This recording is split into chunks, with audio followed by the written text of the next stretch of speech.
Mamadou Traoré fait des révélations sur les attaques régulières de Doumbia Major contre Guillaume Soro, président de GPS. Je vais choquer certains aujourd'hui en revenant sur certains mensonges véhiculés depuis des années qui, faute de réaction, sont en train de devenir de fausses vérités. On me reprochera de réveiller de vieilles plaies. Des hypocrites viendront me reprocher le fait que pendant que nous demandons pardon pour les torts subis à cause de la rébellion, je réveille de vieilles plaies. Mais au nom du devoir de vérité, je vais revenir sur certains faits de cette rébellion que le mensonge plusieurs années véhiculé par les adversaires de Guillaume Soro, s'est transformé en vérité pour certains. Je vais revenir pour ce premier point, sur les événements de 2004 qui ont vu la mort des soldats comme Bamba Kassoum Dikes de Koné Moussa Di Barbu et du fameux Koné Morel dont parle régulièrement Doumbia Major, qui je le rappelle, a fait partie des forces nouvelles jusqu'à ce qu'il fuit, avec Drigon Bifaya, la zone par peur d'être tué. Je rappelle que Koné Morel, fils de Ferké, était un étudiant. Il fut l'un des nombreux étudiants de la FESKI qui ont rejoint Guillaume Soro dans la rébellion. Koné Morel était l'un des lieutenants de Koné Moussa Di Barbu qui était le compagnie, commandant des opérations, de Ferké. Ce Koné Barbu qui fut l'un de ceux qui ont attaqué la ville de Korogo dans la nuit du 21 juin 2004. Je voudrais rappeler qu'en juin 2004, ceux qui ont été les premiers à attaquer les positions de Guillaume Soro, furent les hommes d'IB. Et ces attaques ont eu lieu à Bouaké, conduite par Kess, et à Korogo conduite par les Jordans et autres. Les hommes d'IB ont voulu contrôler la zone administrée par Guillaume Soro pour y installer leur chef. Doumbia Major, ancien de la FESKI, Faya, ancien de la FESKI, et les Koné Morel, anciens de la FESKI, faisaient partie des hommes d'IB qui ont participé à cette mutinerie, sans avoir pris les armes. Il était convenu avec IB que s'il arrivait à faire tomber Guillaume Soro, ancien de la FESKI, il ferait de Doumbia Major le porte-parole des Forces Nouvelles et de Drigon Bifaya le secrétaire général des Forces Nouvelles. Et avant la mutinerie, Doumbia Major et Faya ont rencontré Alphonse Soro, ancien de la FESKI, et Kanigui Soro, ancien de la FESKI, à Korogo afin qu'ils se joignent à eux pour faire tomber Guillaume Soro. Chose qu'ils ont refusé de faire. Alphonse Soro et Kanigui Soro sont encore vivants. Ce sont sur les cadavres qu'on ment. Il faut noter qu'avant cette mutinerie, Koulibaly Adamadi Adams avait déjà été tué, quelques jours avant, devant la boîte de nuit de l'hôtel Monkorogo suite à une altercation qu'il a opposée avec un soldat. Dire donc qu'il a été tué pendant la bataille du 21 juin 2004 est un pur mensonge. D'ailleurs, n'eût été le soutien des chefs de guerre comme Tour Hervédi Vetcho et de Moru Ouattara, la ville de Korogo serait tombée aux mains des hommes d'IB. Ces hommes l'auraient contrôlée.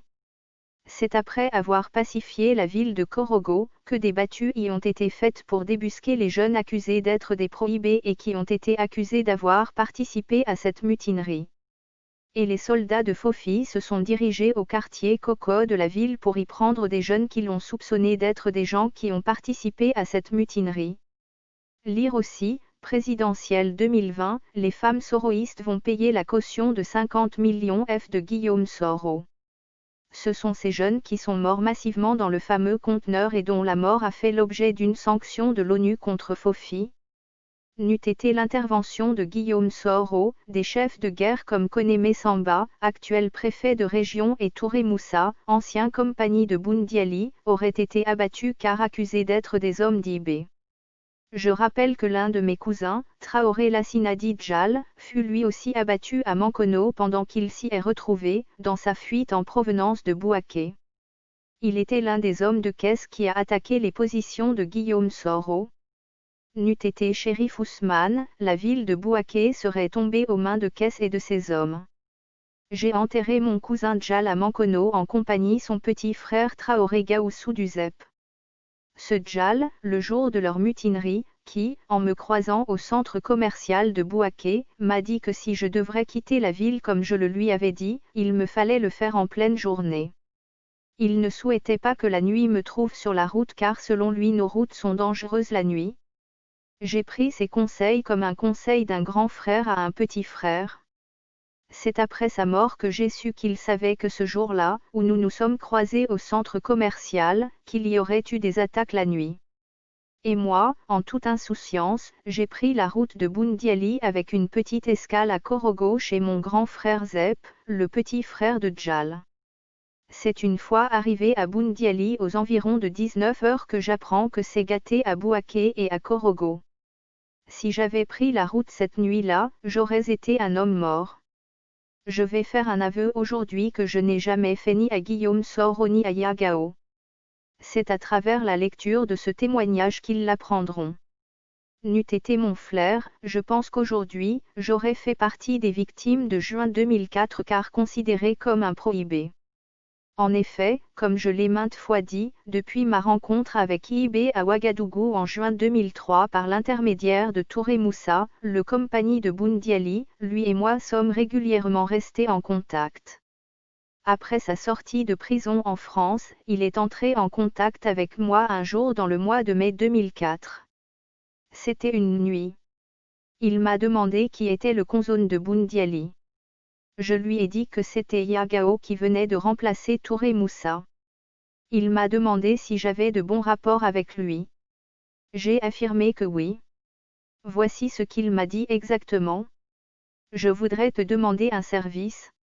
Va le voir de ma part et mets-nous en contact téléphonique. Je veux lui parler. Sentant une hésitation de ma part, il m'a dit ceci, si tu penses que c'est dangereux, ce n'est pas la peine. Je comprendrai. Je lui ai dit que je le rappellerai.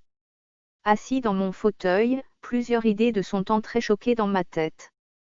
Mon intuition m'a dit que ce n'était une bonne idée d'aller voir Yagao. Je rappelle que pendant qu'il était en exil au Burkina Faso, Yagao était le trésorier d'IB. Je soupçonnais IB de préparer quelque chose de pas clair.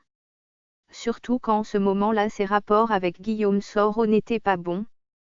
Lire aussi, Doumbia Major, quand on a participé à une rébellion contre Gbagbo, il faut en être fier, je suis fier d'être rebelle. Et Dieu m'est témoin et je jure sur la tête de mes enfants, que lorsque les brouilles ont commencé entre IB et Guillaume Soro, plus d'une fois, j'ai demandé à IB de faire la paix avec son frère car je ne trouvais pas bien qu'il se brouillente pour des incompréhensions. Je n'ai jamais fait cet aveu à Guillaume Soro. Je savais qu'il y avait une forte divergence entre eux liée au contrôle de la zone. Je n'étais pas avec eux au Burkina Faso lorsqu'ils étaient en exil.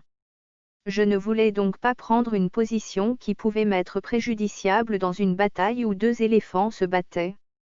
Après mûre réflexion, j'appelle IB pour lui dire que je n'ai pas pu voir Yagao. J'avoue lui avoir menti en disant que Yagao n'était pas en place car mon intuition me disait que ce n'était pas une bonne démarche de ma part d'aller le voir. IB et moi nous nous sommes séparés en nous promettant de nous rappeler. Nous ne sommes plus appelés depuis ce jour-là. Ce n'est que le jour de sa mort, que, grâce à un contact par qui j'ai eu son numéro de téléphone, je l'ai appelé presque en larmes, pour lui supplier de se rendre car j'étais convaincu, vu l'équipe qui partait vers lui, qu'il ne s'en sortirait pas vivant. Il m'a dit qu'il était prêt à mourir que de se rendre et il m'a raccroché au nez tout en colère.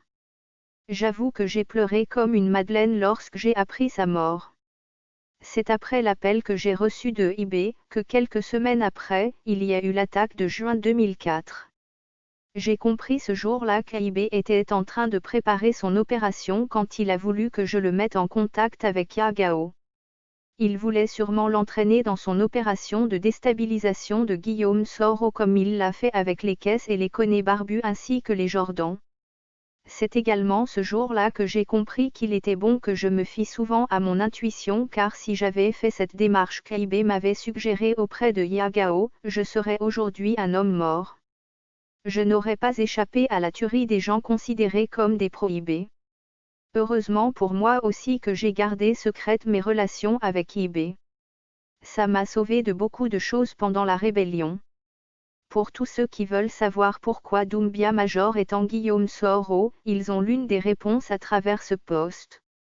Je pense qu'ils trouvent que Guillaume Soro a compromis son avenir d'être un homme riche grâce au poste de porte-parole des forces nouvelles qui lui était destiné si IB venait à contrôler la zone CNO. Je rappelle que Doumbia Major fut le porte-parole France d'IB avant d'être destitué de ce poste par Drigon Bifaya. Et quand je le vois aujourd'hui critiquer la gestion de Guillaume Soro en tant que secrétaire général des Forces Nouvelles, je comprends que ces critiques sont le reflet d'une grosse frustration qu'il a subie. Et quand il parle, il donne l'impression qu'il n'a jamais été membre des Forces Nouvelles. Et pourtant il l'a été avant de fuir comme un lapin la zone où il cherchait en vain de se faire un nom. Ces attaques régulières contre Guillaume Soro sont la manifestation d'une vieille rancune qu'il garde contre lui. C'est pourquoi, je voudrais que ceux qui ne connaissent pas son implication dans la rébellion, prennent avec beaucoup de pincettes les révélations de Doumbia Major sur Guillaume Soro. Ce Guillaume Soro qu'il accuse de crimes et de pillages. Et il ose me reprocher, moi un El Hadj, d'être un fidèle lieutenant de ce dernier en ignorant, comme beaucoup de musulmans de nom, qu'un El Hadj n'est ni un imam ni un saint homme, ni un homme de Dieu ni un érudit. Un El Hadj est tout simplement un musulman qui a fait le 5e pilier de l'islam. Rien que cela. Ce sont les ignorants comme Doumbia Major qui considèrent un El Hadj comme un saint homme. Je voudrais lui rappeler que le gourou pour lequel il se bat est lui aussi un El Hadj.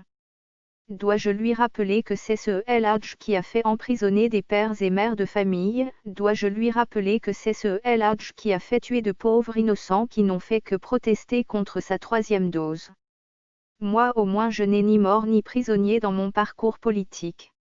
Je n'en dirai pas autant pour son nouveau mentor, lui qui se proclame comme un opposant sans avoir posé, depuis qu'il mange au restaurant, un seul acte d'opposant. Et comme je lui ai dit sur le plateau de NCI, en off, un opposant ça ne se proclame pas. Ça se reconnaît par ses actes. Et c'est ce débat qui a continué entre lui et Jean Bonin lors du débat télévisé. Voici cher tout, une partie de la vérité sur les événements de juin 2004 et sur les attaques quotidiennes de Doumbia Major contre Guillaume Soro. Nous avons conseillé à Guillaume Soro de ne pas répondre aux attaques de Doumbia Major. Car le faire, ce serait lui accorder l'importance qu'il recherche. Qu'il nous laisse, à nous ses lieutenants, de le faire à sa place. Voici pourquoi, vous ne verrez jamais Guillaume Soro répondre à celui que Yod et Soro traitent de « Tetetjougou », enfant maudit, dans leur opus. J'aurais pu moi aussi aller porter plainte contre Doumbia Major, comme il l'a fait à mon égard l'année dernière, pour ses insultes à mon endroit, ses menaces de me casser la gueule s'il me croisait un jour dans la rue et pour la tentative d'agression physique qu'il a eue à mon endroit. Heureusement qu'il y avait des témoins de sa tentative d'agression à mon endroit comme Daesh Sassan et autres. Mais je le ferai pas parce que je lui ai pardonné son acte. J'ai même bavardé avec lui sur le plateau, en off, comme s'il ne s'était rien passé entre nous. Cher tout, vous savez dorénavant d'où viennent les attaques quotidiennes de Doumbia Major contre Guillaume Soro.